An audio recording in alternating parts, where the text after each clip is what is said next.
इकबाल के दर्शन को देख रहे हैं, उनके जगत के विचार को थोड़ा देख लिया जाए। जगत रियल है पहली बात, फिर उसके स्वरूप को देखते हैं इकबाल उसके बारे में क्या विचार करते हैं।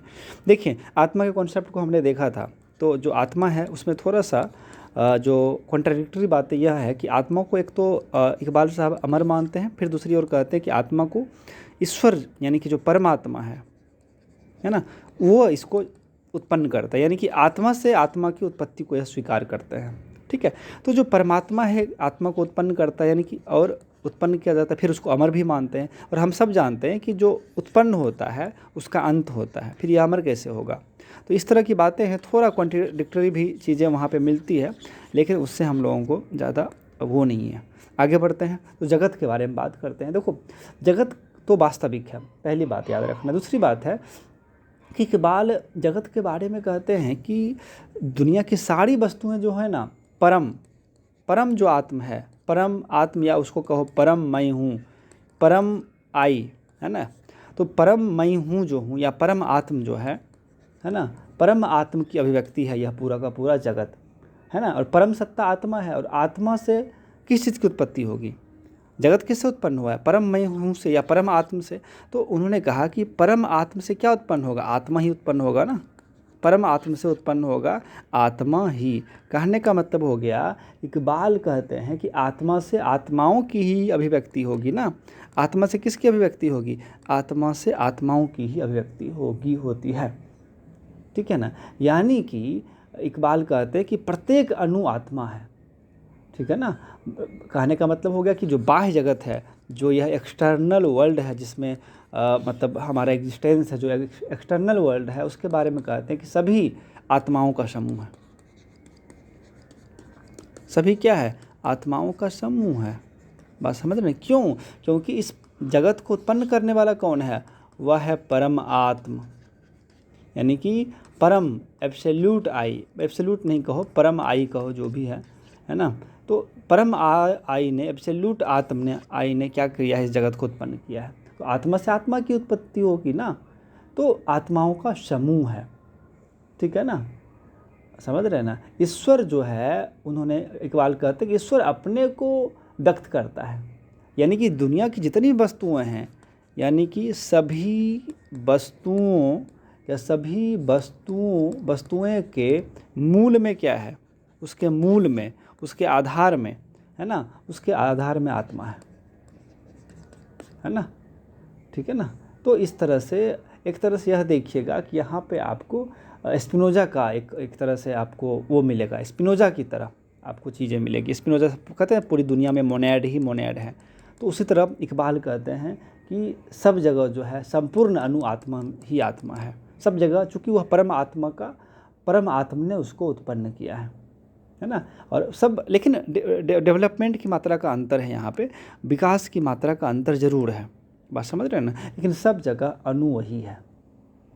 ठीक है ना, सब जगह अणु वही है, बस कमोबेश अंतर किसका है, विकसित आत्माओं का समूह है। कोई कम विकसित है, कोई ज़्यादा विकसित है। मनुष्य की आत्मा ज़्यादा विकसित है, मतलब किसी जानवर की आत्मा कम विकसित है, और नीचे के जीवों की आत्मा कम विकसित है। यानी कि सब जगह आत्माओं का ही मतलब समूह है ना। लेकिन उसमें अंतर है थोड़ा बहुत, कमोबेश, मतलब विकास का, है ना, आपके कॉन्शसनेस के लेवल का अंतर हो सकता है। जिस तरह से कहने का मतलब, लाइबनिज ने कहा था कि पूरी दुनिया में क्या है, सिर्फ मोनैड ही मोनैड है, सब जगह मोनैड ही मोनैड है ना। उसी तरह सब जगह में आत्मा ही आत्मा है, इस तरह आप सोच सकते हैं।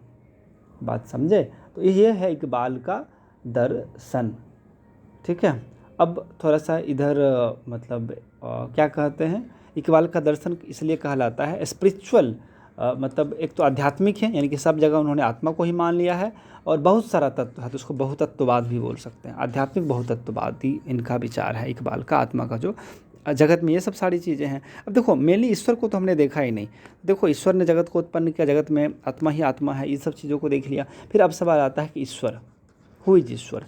अब देखो, ईश्वर के बारे में जिनका जो कॉन्सेप्ट है वो एकेश्वरवादी है, चूँकि इस्लाम पे आधारित इनका कॉन्सेप्ट है। तो ईश्वर के बारे में इनका विचार किस तरह है, मोनोथिस्टिक है, यह मोनोथिस्टिक, यानी कि एक ईश्वर को मानते हैं, एकेश्वरवादी हैं। ठीक है ना, कहते हैं कि वह सर्वशक्तिमान है ना, क्या है, हमारा ईश्वर ओमनीपोटेंट है, यानी कि सर्वशक्तिमान है, अंग्रेजी में इसको ओमनीपोटेंट बोलते हैं। और क्या हो सकता है, हमारा ईश्वर सर्वज्ञानी है ना। और उसके बाद क्या है, एब्सोल्यूट गुड है वह, ठीक है, सृष्टि करता है वह, है ना। बहुत सारी चीज़ें जो भी है, तो वो ईश्वर के बारे में जितना सारा वो है, आप ईश्वर के बारे में कह सकते हैं, ठीक है ना। तो ईश्वर क्या है, इस तरह की चीज़ें हैं।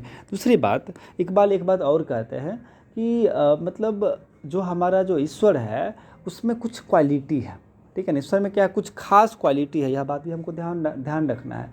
तो ईश्वर को उन्होंने कहा, सबसे पहली बात कि ईश्वर जो हमारा है सुप्रीम ईगो, उन्होंने अपने ईश्वर को क्या नाम दिया, सुप्रीम ईगो नाम दिया है। सुप्रीम ईगो का मतलब क्या हो गया, परम आत्म। अभी हमने बताया ना, दुनिया किसकी उत्पत्ति है, परम आत्म की उत्पत्ति है, इसलिए दुनिया में आत्मा ही आत्मा है। परम आत्मा यानी कि सुप्रीम ईगो है हमारा ईश्वर। और इस सुप्रीम ईगो को कैसे जान सकते हैं, तो आप जानते हैं, उसको जानने का तरीका क्या है, अंतर्दृष्टि। अंतर्दृष्टि से ही हम आप पढ़ा चुके हैं, अंतर्दृष्टि से ही हम आत्मा को, ईश्वर आदि को जान सकते हैं, आत्मा को या परम आत्मा को जान सकते हैं। बात समझ गया ना। तो अंतर्दृष्टि से हम इसको जान सकते हैं, ठीक है ना। अब सवाल आता है कि मतलब हमारा जो ईश्वर है वह असीम है, ठीक है।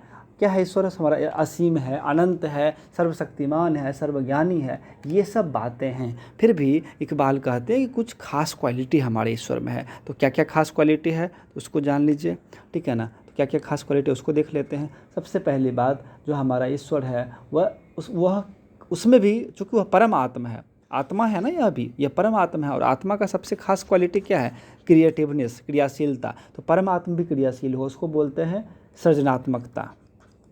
एक इसका क्वालिटी क्या है, सृजनात्मकता, यानी कि क्रिएटिवनेस, सृजनात्मकता, क्रिएटिवनेस। दूसरा है ज्ञान, नॉलेज। तीसरा है आपका, हमने कहा ओमनीपोटेंस, है ना, ओमनीपोटेंस, ओमनीपोटेंस माने सर्वशक्तिमत्ता, सर्वशक्तिमान है, यह सर्वशक्तिमान है, पढ़े ना, सर्वशक्तिमान।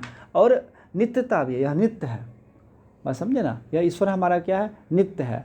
उसके बाद एक चीज़ और वो कहते हैं कि ईश्वर जो है उसको, मतलब उसके बारे में इनका मानना है, ईश्वर जो है आपका मतलब लोक से बाहर भी है, यानी कि ट्रांसडेंस भी है, यानी कि इस दुनिया से बाहर भी है और दुनिया में भी है। तो ट्रांसडेंट भी है ना, और मतलब और उसके अलावा वह ईगो नेचर का भी है, यानी कि आत्म रूप में भी है।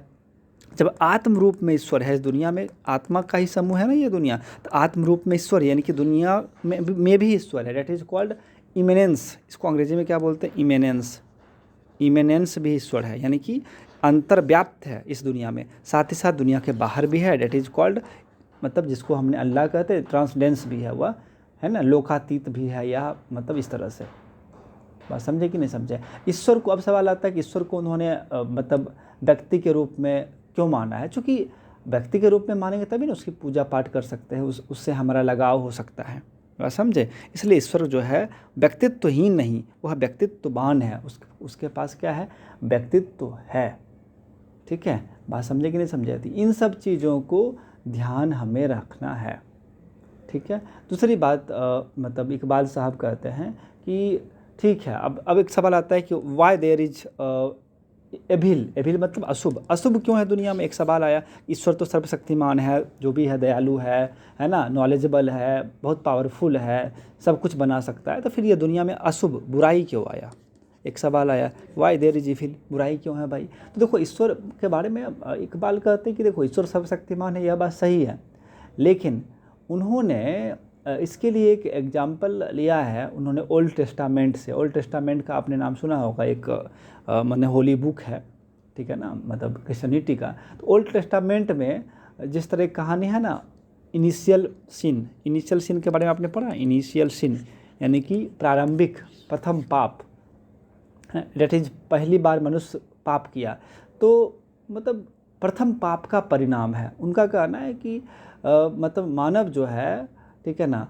तो मनुष्य को स्वतंत्रता दिया गया ईश्वर के द्वारा। हमने कहा कि ईश्वर ने क्या किया, अपनी स्वतंत्रता को सीमित करके मानव को क्या दिया, स्वतंत्रता दिया, ठीक है ना। तो मनुष्य को जब स्वतंत्रता दिया गया ईश्वर के द्वारा, अपनी स्वतंत्रता को सीमित करके, तो मनुष्य क्या किया, उस स्वतंत्रता का दुरुपयोग किया, तो फिर पाप की उत्पत्ति हुई। तो ईश्वर उसको पाप को उत्पन्न नहीं किया है, ईश्वर पाप को उत्पन्न नहीं करता, वो मनुष्य के द्वारा ही उत्पन्न किया गया है।